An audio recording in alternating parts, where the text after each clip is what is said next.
Hello everyone. तो आज हम पढ़ेंगे क्लास 9th सीबीएसई का chapter cell, the fundamental unit of life.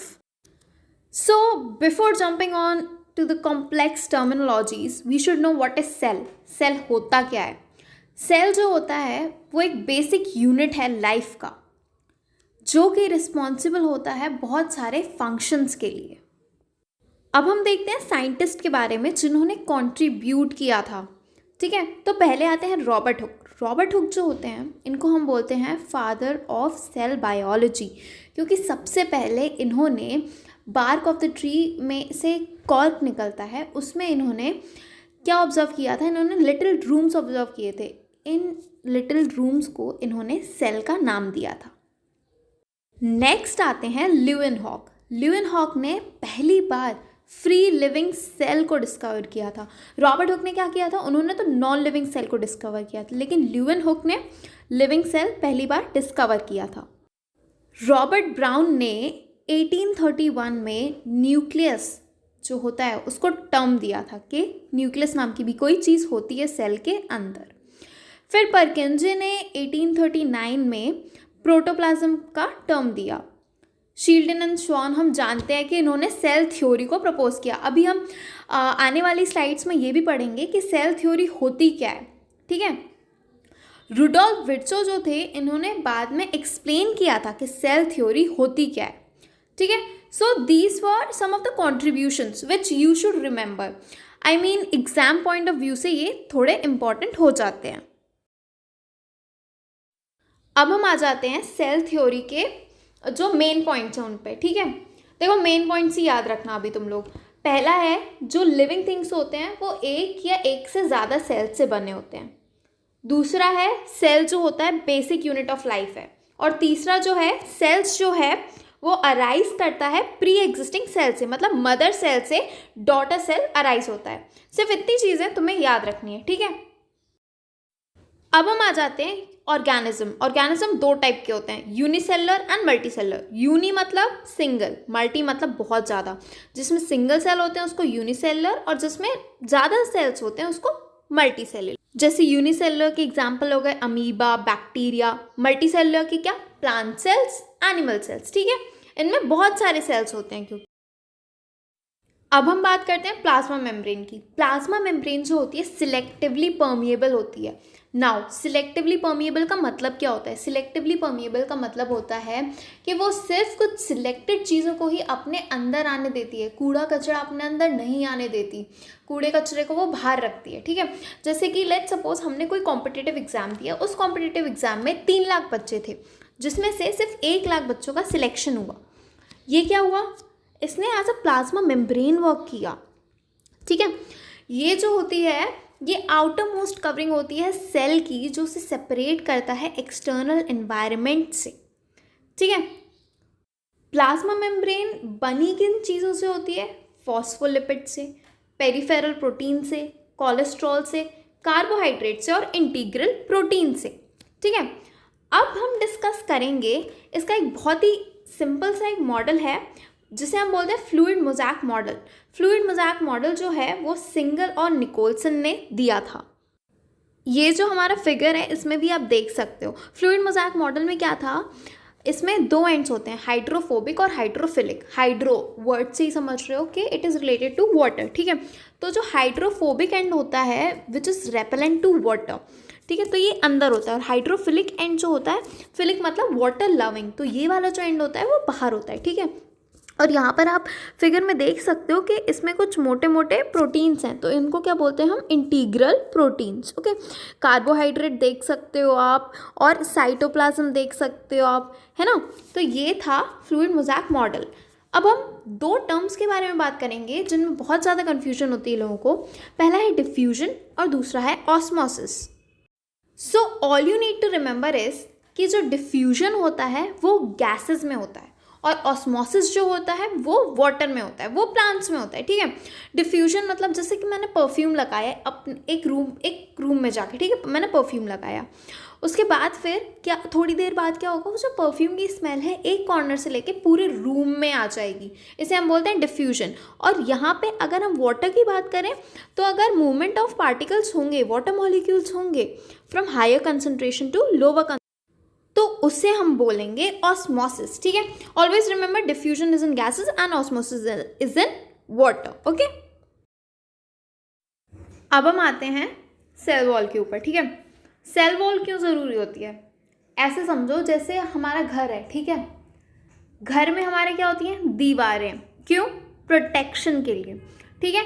तो जो प्लांट सेल्स होते हैं वो बेचारे कहीं मूव नहीं कर पाते, तो उनको भी तो आउटर एनवायरनमेंट से प्रोटेक्शन चाहिए, इसीलिए इनके पास होती है सेल वॉल। सेल वॉल जो होती है वो प्लांट सेल में सेल्यूलोज की बनी होती है। सेल्यूलोज क्या होता है? सेल्यूलोज एक कॉम्प्लेक्स सब्सटेंस होता है जो स्ट्रक्चरल स्ट्रेंथ प्रोवाइड करता है प्लांट सेल को। सेल वॉल की जो इनर लेयर होती है वो पेप्टिडोग्लाइकेंस की बनी होती है और जो आउटर लेयर होती है वो लाइपोप्रोटीन्स और लिपोपॉलीसैकेराइड की बनी होती है। सेल वॉल का अगर हम स्ट्रक्चर देखें तो 3 लेयर्स होती है मेनली। पहली होती है प्राइमरी सेल वॉल, दूसरी होती है मिडिल लैमेला और तीसरी होती है secondary cell wall. Primary cell wall जो होती है वो इनसाइड होती है सेल की, ठीक है। मिडिल लैमेला क्या होता है? मिडिल लैमेला जो होती है आउटर मोस्ट लेयर होती है और एज एन इंटरफेस, मतलब एज एन इंटरफेस में वर्क करती है प्राइमरी वॉल और सेकेंडरी वॉल के बीच में। और जो ये मिडिल लैमेला होती है वो कैल्शियम से कंपोज्ड होती है। ये जो MCQ है ये बहुत ज़्यादा इंपॉर्टेंट है। Middle lamella is composed of calcium. अब है सेकेंडरी सेल वॉल, तो जो सेकेंडरी सेल वॉल होती है वो प्राइमरी सेल वॉल के अंदर ही बनती है, ठीक है, डबल प्रोटेक्शन के लिए। So this was all about the cell wall. अब हम बात करते हैं न्यूक्लियस की, ठीक है। न्यूक्लियस क्या होता है? Controlling centre of the cell होता है। जैसे हमारे घर में हमारी जो मम्मियाँ होती हैं वो होती हैं ना कंट्रोलिंग, उन्हीं के पास पावर होता है कंट्रोल करने का पूरे हाउस को, तो वैसे ही न्यूक्लियस के पास पावर होता है पूरे सेल को कंट्रोल करने का। अब यहाँ पे एक टर्म आया, जो न्यूक्लियस होता है वो डबल लेयर होता है, मतलब डबल मेम्ब्रेनस होता है, ठीक है। और न्यूक्लियस जो होता है सराउंड होता है बाय न्यूक्लियर मेम्ब्रेन। अब मैंने बोला कंट्रोल करता है न्यूक्लियस, तो उसके पास ज़रूर कुछ ना कुछ होना चाहिए, तो उसके पास होता है क्रोमोसोम। क्रोमोसोम के अंदर होता है DNA। DNA का फुल फॉर्म क्या होता है? Deoxyribo nucleic acid. ये जो होता है DNA, ये जेनेटिक इन्फॉर्मेशन कैरी करता है, ठीक है।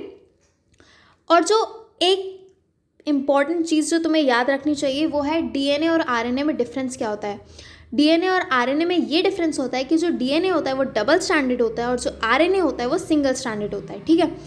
अब आते हैं न्यूक्लियस का जो फंक्शन है वो है हेरिडिटी मटेरियल कैरी करता है और कोऑर्डिनेट करता है सेल्यूलर एक्टिविटीज़ को। सो this was all about the nucleus.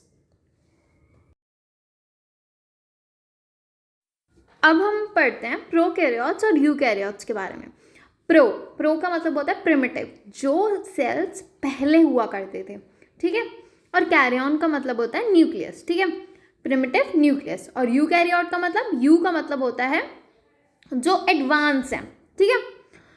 अब जो प्रोकैरियोटिक सेल्स होते हैं इनका साइज जो होता है 10⁻⁻⁶ m होता है, ओके। और जो यूकैरियोटिक सेल्स होते हैं वो जनरली लार्ज होते हैं। न्यूक्लियर रीजन जो होता है प्रोकैरियोटिक सेल का वेल डिफाइंड नहीं होता, जबकि यूकैरियोटिक सेल का न्यूक्लियर रीजन जो होता है वेल डिफाइंड होता है और एक न्यूक्लियर मेम्ब्रेन से सराउंडेड होता है। प्रोकैरियोटिक सेल में जो क्रोमोसोम होता है सिंगल होता है, क्योंकि वो जो होते हैं बहुत ही प्रिमिटिव होते हैं, ओके। और यूकैरियोटिक सेल में जो न्यूक्लियस जो क्रोमोसोम होता है वो एक से ज़्यादा होता है, ठीक है। प्रोकैरियोटिक का एग्जाम्पल बैक्टीरिया और यूकैरियोटिक का एग्जाम्पल होता है ह्यूमन सेल, ठीक है। अब हम बात करते हैं सेल ऑर्गेनल्स के बारे में। कौन से होते हैं? Endoplasmic reticulum, Golgi apparatus, lysosomes, mitochondria, plastids and vacuoles, ठीक है। अब हम इन सभी सेल ऑर्गेनल्स को डिटेल में पढ़ेंगे।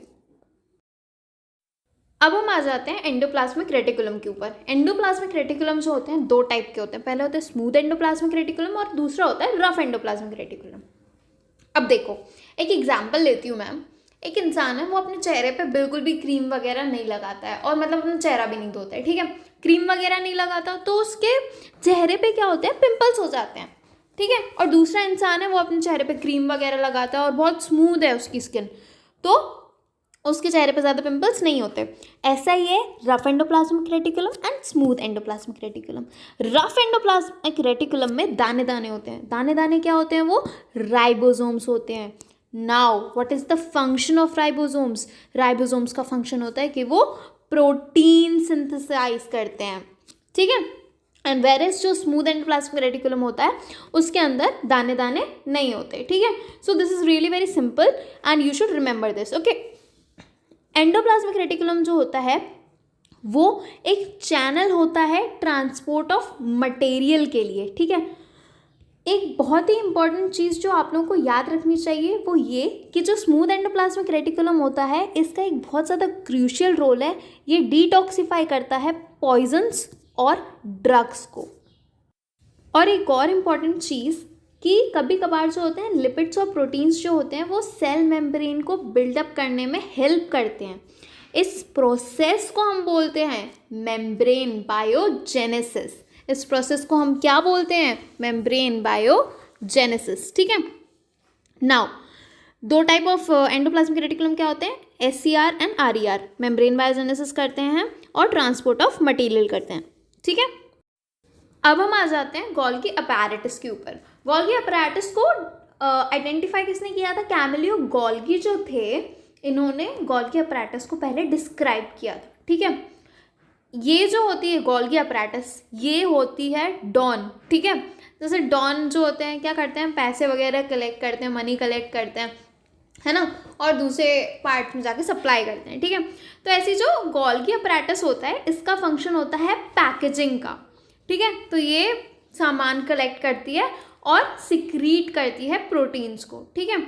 ये जो होती है प्रोटीन्स रिसीव करती है एंडोप्लाज्मिक रेटिकुलम से। और जो गोल्गी अपैरेटस है वो बहुत सारी चीज़ों को सिंथेसाइज करता है, जैसे कि ग्लाइकोलिपिड्स को सिंथेसाइज करता है, ठीक है, एंड ग्लाइकोलाइसेशन करता है वो, ठीक है। और एक जो इम्पॉर्टेंट फंक्शन याद रखना है कि ये जो होते हैं वो ट्रांसपोर्ट में भी पार्ट लेते हैं for the formation of lysosomes, transport करते हैं लिपिड्स को, ठीक है। This is all you need to remember. अब हम आ जाते हैं लाइसोसोम्स के ऊपर। लाइसोसोम्स को हम क्या बोलते हैं, सुसाइडल बैग। पहले हम इसकी डेफिनेशन देख लेते हैं। Lysosomes are sphere shaped sacs filled with hydrolytic enzymes that have the capability to break down many types of biomolecules, ठीक है। अब हम देखते हैं कि लाइसोसोम्स को सुसाइडल बैग्स क्यों बोला जाता है। इनको सुसाइडल बैग इसीलिए बोला जाता है क्योंकि ये जो होते हैं ऑटोलाइसिस करते हैं। ऑटोलाइसिस, ऑटो का मतलब होता है सेल्फ, लाइसिस का मतलब होता है ब्रेक डाउन, ठीक है। और अगर इनके जीन में कोई म्यूटेशन हो जाती है तो इनमें एक डिजीज होती है LSD, लाइसोसोमल स्टोरेज डिजीज, वो हो जाती है, ठीक है। So this was all about lysosomes, okay.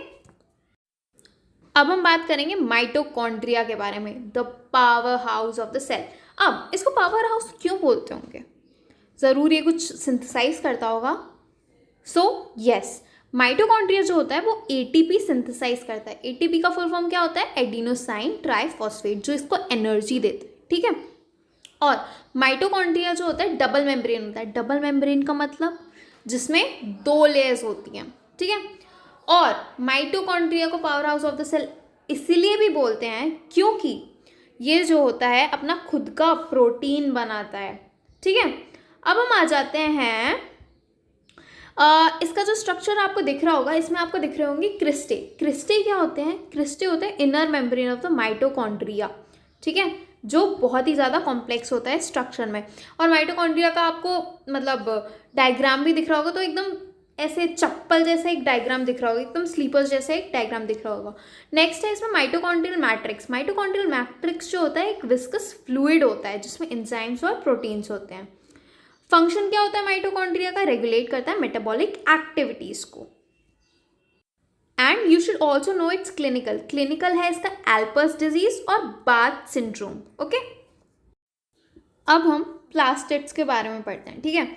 Plastids जो होते हैं वो डबल मेम्ब्रेन ऑर्गेनल्स होते हैं जो कि प्लांट्स एंड एल्गाई में फाउंड होते हैं, ठीक है।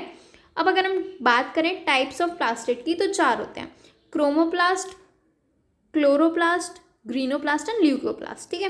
वो अभी फिगर में शो नहीं हो रहा है।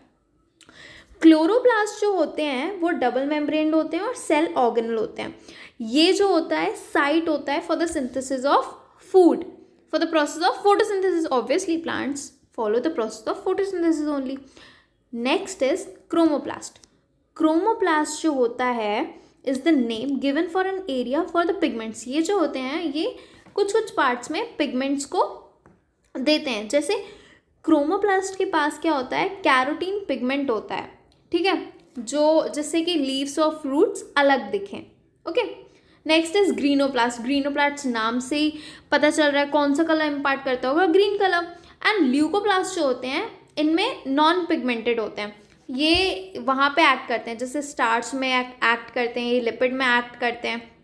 Okay, and they are mostly used for converting amino acids and fatty acids. अब ल्यूकोप्लास्ट में भी 3 कैटेगरीज होती हैं, अमाइलोप्लास्ट, प्रोटीनोप्लास्ट एंड इलियोप्लास्ट।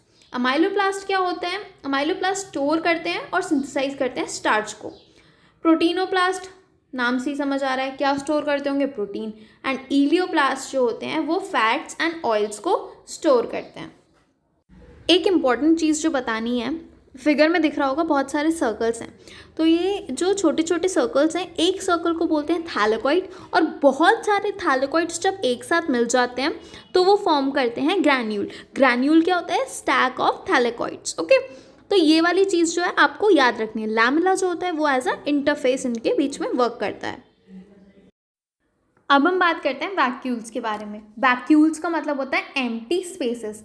तुम्हें फंक्शंस ऑफ वैक्यूल्स पे ज़्यादा ध्यान देना है। फंक्शन क्या होता है, स्टोरेज होता है, टर्गर प्रेशर होता है, एंडोसाइटोसिस एंड एक्सोसाइटोसिस। अब ये सब तो तुम्हें पता होगा, तुम्हें ये नहीं पता होगा टर्गर प्रेशर क्या होता है, ठीक है। तो जो वैक्यूल्स जो होते हैं वो कंप्लीटली फिल होते हैं वाटर से और वो एक्सर्ट करते हैं एक फोर्स, इसे हम बोलते हैं turgor pressure. Okay, so this is all you need to know about vacuoles. Okay, अब बात करते हैं प्लांट सेल और एनिमल सेल की। इनका डिफरेंस याद रखो, ठीक है। तो पहले आते हैं सेल वॉल। प्लांट सेल में प्रेजेंट होती है, एनिमल सेल में नहीं होती। सेल मेम्ब्रेन प्लांट सेल में होती है और एनिमल सेल में भी होती है। एंडोप्लाज्मिक रेटिकुलम प्लांट सेल में भी होता है और एनिमल सेल में भी होता है, ठीक है। न्यूक्लियस जो होता है प्लांट सेल में एक साइड होता है, लेकिन एनिमल सेल में सेंटर में होता है। लाइसोसोम्स प्लांट सेल में बहुत रेयरली प्रेजेंट होते हैं और एनिमल सेल में होते हैं, ठीक है। वैक्यूल्स जो होते हैं प्लांट सेल में होते हैं, एनिमल सेल में कम होते हैं लेकिन होते हैं, ठीक है। और बाकी के डिफरेंसेस हम इनके स्ट्रक्चर को देख के ही कर सकते हैं। Okay, so this was all about plant cell and animal cell. अब हम आ जाते हैं माइटोसिस और मियोसिस में, ठीक है। तो इनमें होता है डिफरेंट फेजेस। पहला फेज होता है इंटरफेस। तो माइटोसिस का जो इंटरफेस होता है उसमें क्रोमोसोम रेप्लिकेट करता है, और मियोसिस के इंटरफेज में क्रोमोसोम अभी तक विजिबल ही नहीं होता, ठीक है। डीएनए जो होता है इसमें रेप्लिकेट करता है। नेक्स्ट फेज आ जाता है प्रोफेज। प्रोफेज में जो होता है किसमें, माइटोसिस में। माइटोसिस में क्या होता है, क्रोमोसोम डुप्लीकेट करते हैं, ठीक है। और मियोसिस में मियोसिस का जो प्रोफेज 1 है उसमें क्रॉसिंग ओवर होती है होमोलोगस क्रोमोसोम्स में। होमोलोगस मतलब जो सिस्टर क्रोमैटिड्स हैं जो एक जैसे दिख रहे हैं, उनमें क्रॉसिंग ओवर होती है। मेटाफेज की अगर बात करें तो माइटोसिस के मेटाफेज में जो क्रोमोसोम होता है वो इक्वेटर में आ जाता है, और मियोसिस में क्या होता है, मियोसिस में वो क्रोमोसोम जो होता है एडजस्ट कर लेता है ऑन मेटाफेज प्लेट, ठीक है। लास्ट फेज होता है एनाफेज का। एनाफेज में क्या होता है, जो स्पिंडल फाइबर्स होते हैं वो कॉन्ट्रैक्ट होना स्टार्ट हो जाते हैं, किसमें, माइटोसिस में। मियोसिस में क्या होता है, जो सिस्टर क्रोमैटिड्स होते हैं वो स्टे इंटैक्ट और वो एक दूसरे से अलग अलग हो जाते हैं, ठीक है। अब इनका फंक्शन क्या होता है, फंक्शन की अगर बात करें तो पहले माइटोसिस के फंक्शन की अपन, माइटोसिस का फंक्शन होता है ग्रोथ एंड रिपेयर का, सेल रिप्रोडक्शन का, और मियोसिस का होता है जेनेटिक डाइवर्सिटी, ठीक है। और अगर इनकी अकरेंस की बात करें तो माइटोसिस ऑल द सेल्स में होती है और मियोसिस जो होती है वो रिप्रोडक्टिव सेल्स में ही होती है. ये मेजर डिफरेंस है. ठीक है. So this was all about class 9th biology chapter cell, the fundamental unit of life. If you have any doubt, then just comment it down in the comment section. Like this video, subscribe this channel, and if you want the free notes, then you can just comment it down on the comment section. I'll provide you that also. That's it. If you have any doubts, then just let me know. Bye.